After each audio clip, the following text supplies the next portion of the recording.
A walk to convey power. A greeting that gets the upper hand. I did not. A gesture that can hide a lie. Body language can betray us. When a president's under pressure, or a celebrity's in the media glare, look beyond the words. Their body language says it all. It's a certain poise. Self-touch gesture. Hotspots. Micro-expressions. In this special, experts will dissect the body, the face, and the voice. It's about our country. To reveal its hidden meanings, its secrets.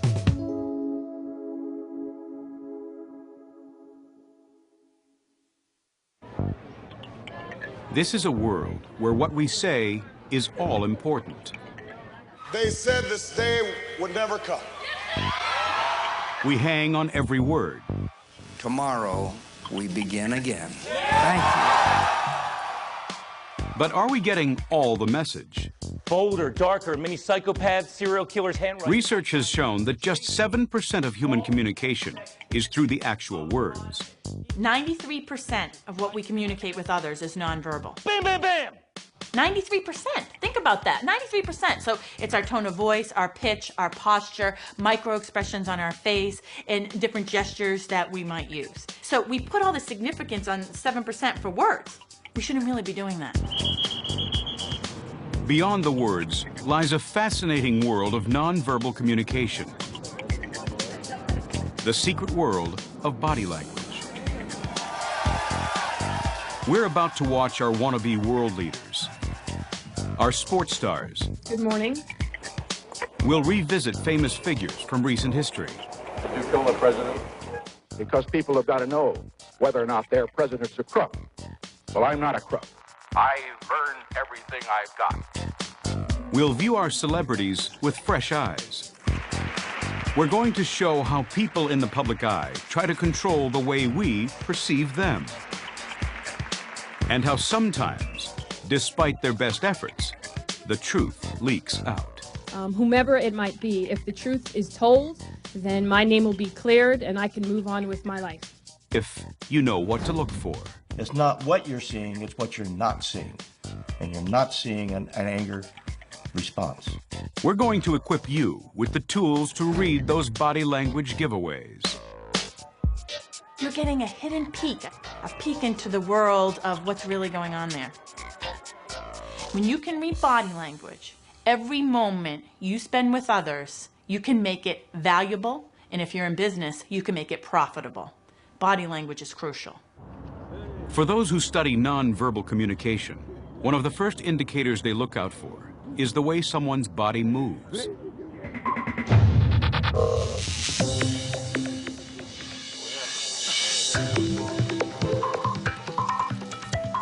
At this Camp David summit, President Bush is the host to visiting Russian President Vladimir Putin. Vladimir Putin knows the world is watching him on American soil, and he also knows that his people are watching, so he must show strength. Here, though, both leaders are making a strong body language statement. Now here we are, two powerful world leaders in a sort of striding contest. Because, of course, the faster you stride, the more strong, powerful, and fit you are. But it's not just the speed of walking that sends out messages.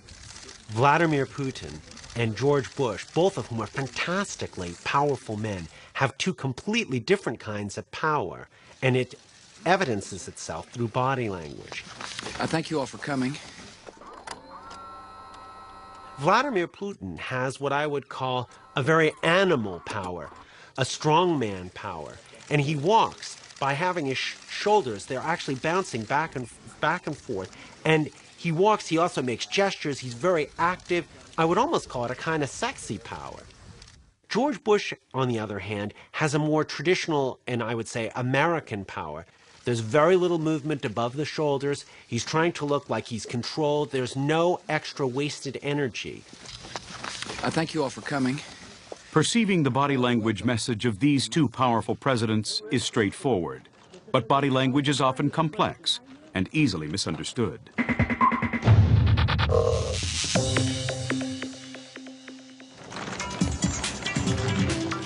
Here, President Clinton leads Israeli and Palestinian leaders Ehud Barak and Yasser Arafat out before the press during peace negotiations. It's all smiles for the cameras. But behind a facade of bonhomie, there's a power struggle going on.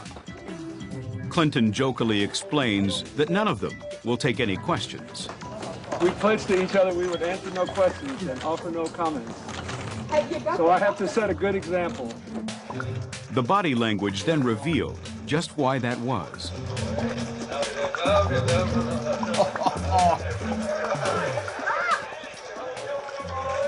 Oh, my. Wow. Wow. Almost a physical fight.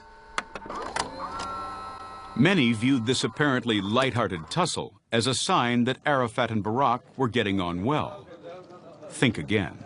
There is a great meaning behind who goes through the door first. Now, of course, here in the West, letting someone through the door first doesn't really matter. It's polite, maybe. But in the Middle East, it has significant cultural impact. The host, the power person, says, I'm in control. I'll help you through the door. I'll show you the way. Thank you. Thank you. Throw in the fear and tension present in most Middle East negotiations, and suddenly the desire of both Arafat and Barak not to go through that door before the other starts to make sense. This is a classic example, in an extreme way, of how the last man through the door is the winner. So Barak reaches for Yasser Arafat. Arafat literally grabs his arm, moves around, and starts waggling his finger at Barak, who then, Barak then uses it as an opportunity, like a wrestling match, to move round to actually be behind Arafat, and then literally grabs Arafat, who holds him by the arm, and shoves him through the door bodily. So you've got fear and power struggle showing in big, bold body language movements. Arafat and Barak are not the only ones to appreciate the significance of the last man through the door move. Even when friends and allies meet, subtle cues reveal who's top dog. 2003, British Prime Minister Tony Blair plays host to President Bush. In this particular example, we're looking at number 10 Downing Street, and one would expect Tony Blair to be very territorial.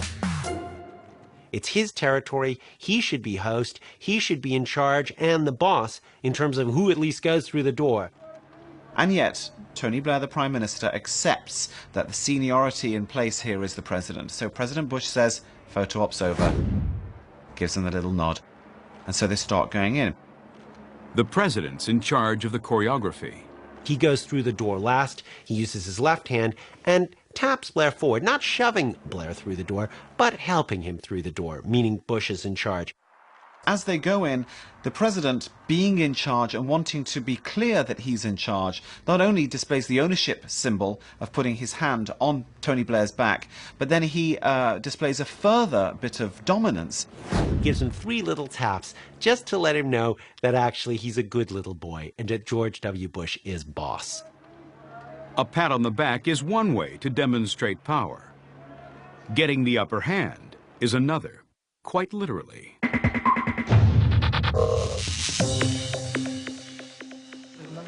When body language savvy world leaders get together, they know there's one surefire moment to demonstrate dominance: the handshake photo op. If you're looking at the left of the picture, they always want to be standing on the left of the picture. Let me demonstrate. If I'm shaking hands here, what's going to happen? I'm at the bottom of the handshake. My palm is facing up. That's a very vulnerable position.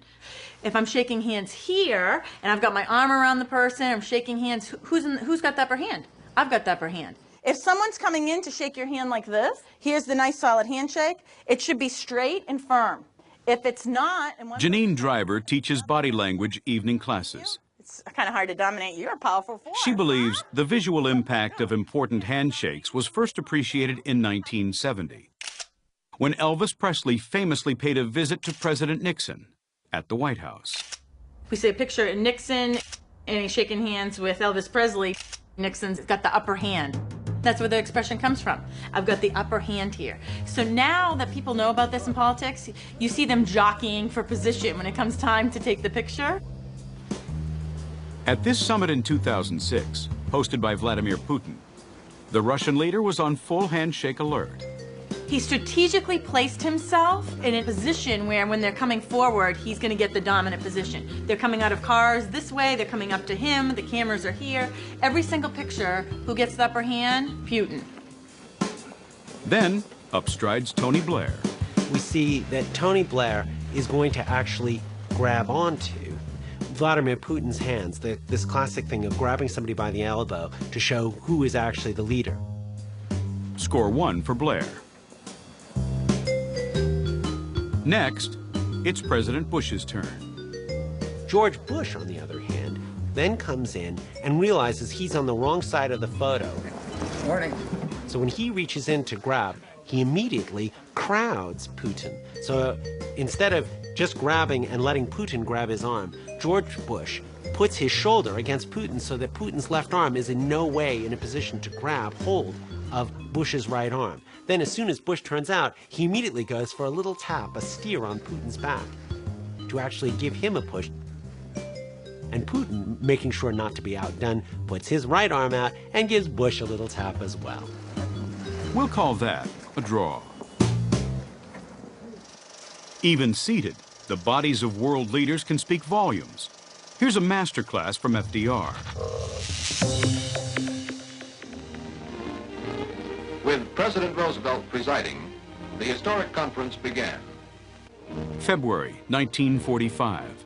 Franklin D. Roosevelt, Joseph Stalin, and Winston Churchill famously meet at the Yalta Conference.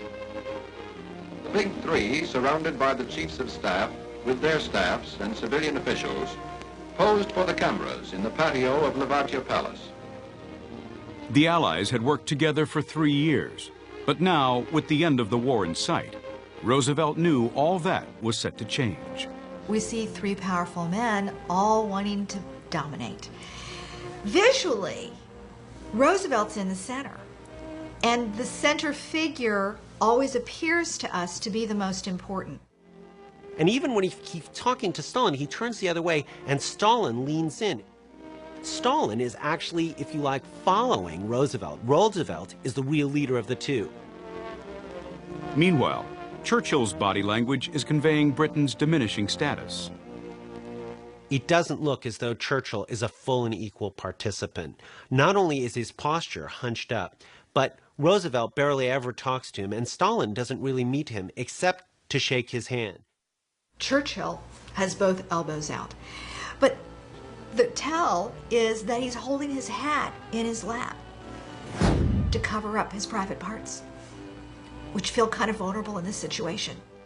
You can see how each of these men, each, if you like, a master in their own country, how they interact with one another and what their relationship is in the world stage. Ladies and gentlemen, the President of the United States. A politician's body language can easily give him away, especially when he's under pressure.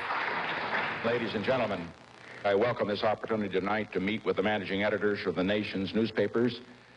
It's the night of November 13th, 1973. Watergate is at its height. President Nixon holds a live televised question and answer session with the nation's newspaper editors. And 8 years of $45,000. His body language says it all.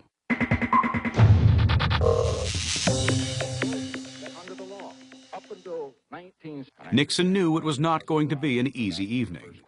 Mr. Quinn. Mr. President, this morning Governor Askew of Florida addressed this group. Stop. Right there, we see Nixon standing with his hands behind his back, which gives the indication that he has nothing to hide. He's got this open front. However, he's holding his wrist like this behind his back, and he's touching himself like this. It's called a self-touch gesture. He's basically saying, okay, here we go. I can get through this. His words are combative, but his body language betrays anxiety. As far as this money is concerned, how is it possible for you to have this kind of investment when all you earned was $800,000 as president? Well, I should point out, I wasn't a pauper when I became president. I wasn't very rich, as presidents go. You can see in his body as he's trying to defend himself against essentially the press corps that is acting like a pack of wolves. He's holding himself away from the podium like he's going to be attacked from it. In this case, Nixon is trying to protect himself from some searching questions. That I welcome this kind of examination because people have got to know whether or not their president's a crook. Well, I'm not a crook. I've earned everything I've got. He says, I'm not a crook, and immediately goes into retreat. His body backs away. Really clear tell. When somebody makes a statement, a definitive statement, and immediately retreats, we know they don't think they told the truth. They know they didn't tell the truth. They're escaping that lie. Nixon also suddenly crosses his arms. He goes immediately from that, quick arm cross, to protect himself. Oh my God, oh my God, oh my God, oh my God, I just said something, I just said something. And also, to the best of my ability. Right there, shaking his head no. Time and again throughout this exchange, Bam, right away. Nixon displays tellingly defensive body language. Stop, look at this. Everyone's body language is different. Each person has his own quirks. To unlock the secrets of body language, the experts rely on an analytical process they call norming.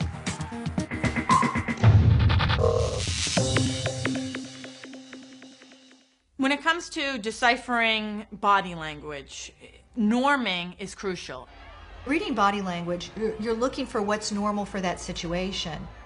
And you're looking for what's normal for that particular person. Using the 24/7 coverage of politicians and celebrities, the experts construct a template of what's normal for that person. See what they do when they're under no pressure. See what the person in front of you is doing when you're asking them regular questions about life. Then you have a norm.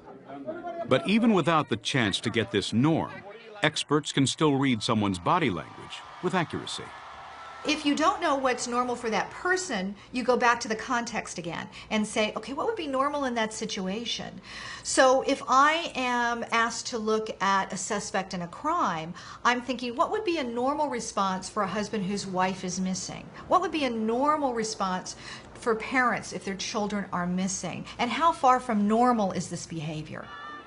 When someone's body language departs from the norm, it can often be a sign that all is not well.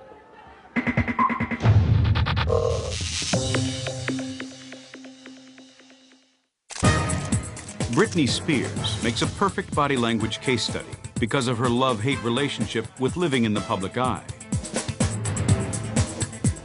Spears was in the hate mode here.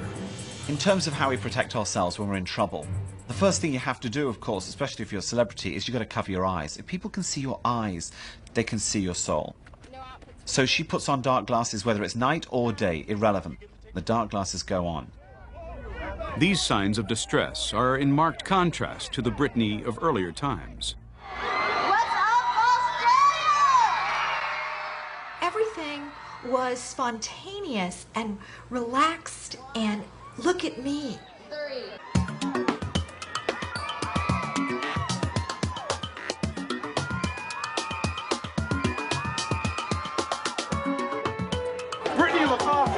Chicken wings.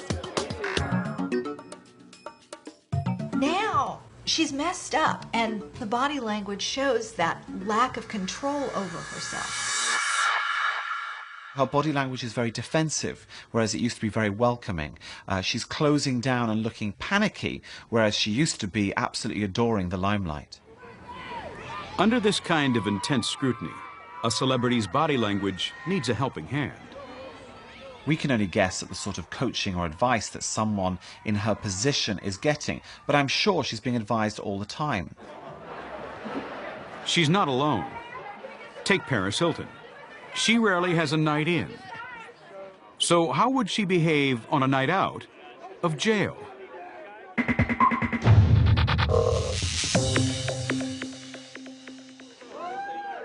When Paris Hilton is released from jail, as she emerges into the night, she knows the world is watching.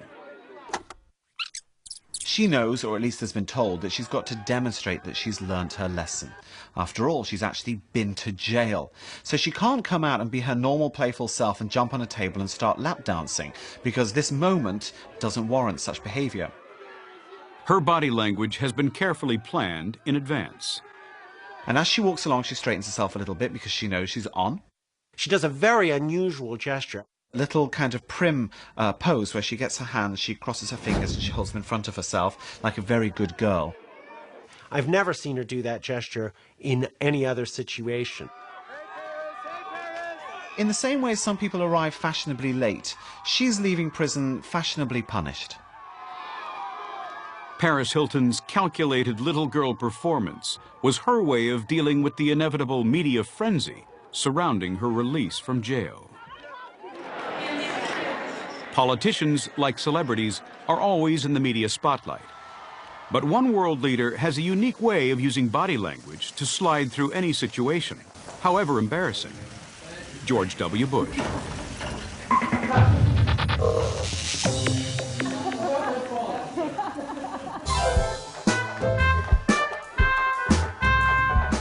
The thing about Bush, no matter if he says something wrong or he does some silly mistake, what happens with him is he gets like a kid.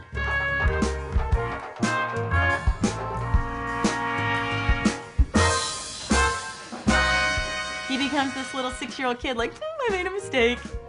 He gets this little shoulder shrug, and he will even look you right in the eye and say, hey, I tried to get out this door, it didn't work. I was trying to escape. It didn't work. It's likable. Thank you all. Thank you, sir. It's this playful, likable trait that if you saw your 5-year-old kid, you'd want to pinch his little cheeks. But it's the President of the United States. President Bush's body language reveals his resilience to his own mistakes. There's an old saying in Tennessee, I know it's in Texas, probably in Tennessee, that says, fool me once, shame on you.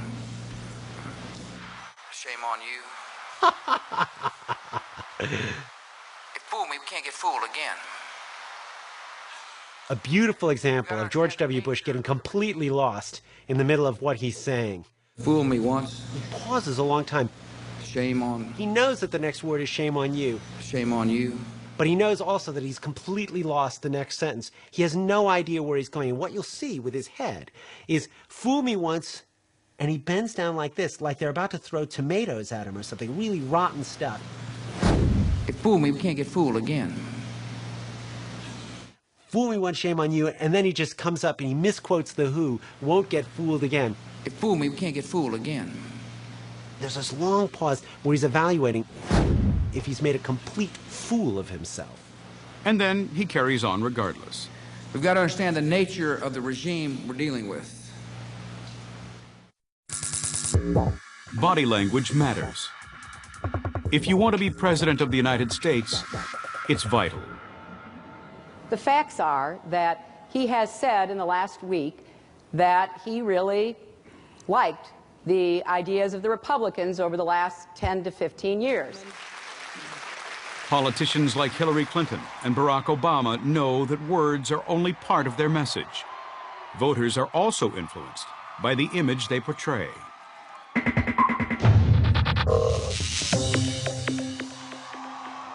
So when did it dawn on politicians that body language was so powerful? It's 1960.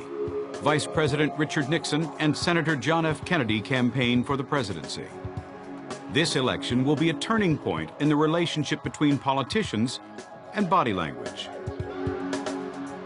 It really wasn't until what's labeled the Great Debate, which is the debate between Nixon and Kennedy, the first televised debate, that candidates began to realize they had to focus on their nonverbal visual image.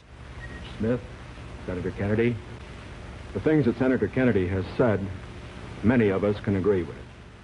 The candidates square up to each other in front of a television audience of 70 million people. Nixon looks far less assured in front of the cameras than Kennedy. Federal control. Mr. Nixon, would you like to comment on that statement? I have no comment. Thank you, Mr. Nixon. That completes the opening statement. Nixon had only just come out of the hospital after receiving treatment for an injured knee, and then refused makeup when he got to the TV studio. He was a manly man. He didn't want makeup. Kennedy said, put the makeup on, put all that makeup on, and he was already attractive. Nixon sweated under the lights. He compared unfavorably with the tanned and fit-looking Kennedy. In the polls after that debate, Nixon, to the radio audience that only heard him, won by a landslide.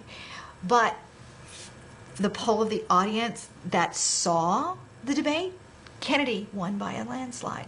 So all of a sudden, politicians realized they had to be aware of their visual image. Nearly 50 years later, today's presidential hopefuls receive saturation media coverage. Voters observe their every move. Under such scrutiny, managing their image is a job for the professionals. The whole thing is a game of image versus objectives. Your objective is to win the vote. Body language is, of course, an important part of that image, which is why many politicians employ coaches, like Mark Jeffries. Very often when working with a politician, when working with someone who's trying to shape an image, you will ask that politician, so who do you admire in the public eye? And if it's a man, I mean, at the moment, typically it'd be someone like George Clooney, say. Because here's someone who embodies style and charm and charisma, and yet isn't extremely young and isn't extremely old, so he's kind of an ideal model.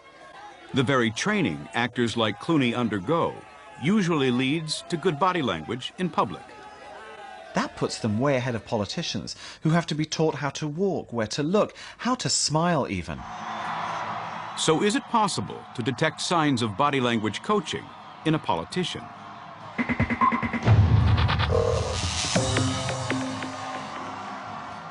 This is Hillary Clinton. I want to thank you for letting me speak with you about an issue that is central Here's Hillary to our Clinton children's future, back in 1993. critical in our fight to restore this nation's economy. The overall body language here is soft, soft, feminine, soft, soft. I'm not the president. I'm the president's wife. Back then, Hillary's body language was very understated. Stand up, you silly woman. Oh, all right. Okay. So she comes in and she's a little hunched over, because that's what you do when you feel slightly threatened. Because when you don't feel threatened, when you feel very confident, you stand up very straight. You thrust your chest out. Fast forward 15 years, through Hillary's journey from First Lady to U.S. Senator to candidate for the Democratic nomination for president. How much has her body language changed? It's so interesting and so dramatic of a change from earlier Hillary to, I call Hillary Light. There's been this transformation of her body language, how she's approaching people. Now together,